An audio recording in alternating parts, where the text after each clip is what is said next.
Жақында ораламын. Анасын іздеген испаниялық жігіт анасын тапты ма?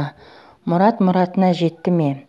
Испаниядан Қазақстанға анасын іздеп келген Мұрат Севалев көп мәліметті аша алмайтынын айтып, жазба жариялады.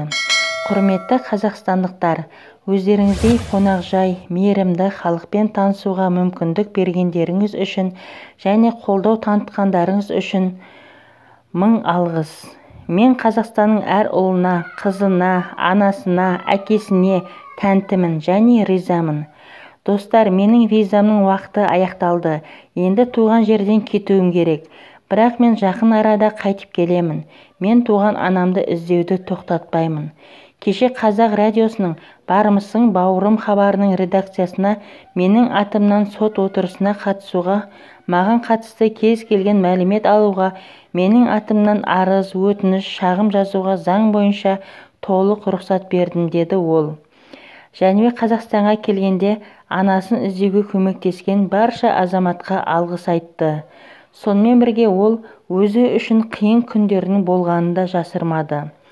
Қазақстанға келгелі қаншалықты эмоционалды күйде болғанымды көрдіңіздер. Мен үшін тым ауыр күндер болды. Енді мен өз-өзіме келу үшін өзіме біраз уақыт бөлуді жөн көрдім. Сондықтан Испанияға бірден қайтпаймын. Бірер күн Таиландта боламын. Ойымды жинақтап демалып алғым келеді. Әзірге көп мәліметті айта алмаймын. Бірақ бұл оқиға мен күткеннен де қиын сияқты. Қазақ радиосының «Бармысың, бауырым» хабары арқылы 2002 жылғы қаңтарда Арқалық қаласының перзентханасына ұлын тастап қолхат жазып кеткен архивтік ресми құжаттар негізінде менің туған анам болып саналатын әйел табылды. Ол әйелге қазір редакция екінші рет ДНК сараптамасын жасап жатыр. Құрметті қымбат досжан, сіздер іздей беріңіздер. Алда көп жаңалық болады деп сенемін, деді Жәнібек. Ол әр қазақтың баласының өзіне бауыр екенін түсінгенін айтты. Қазақстаным, рахмет саған, туған ел. Ең бастысы, мен бұл сапарымда туған жерімді таптым.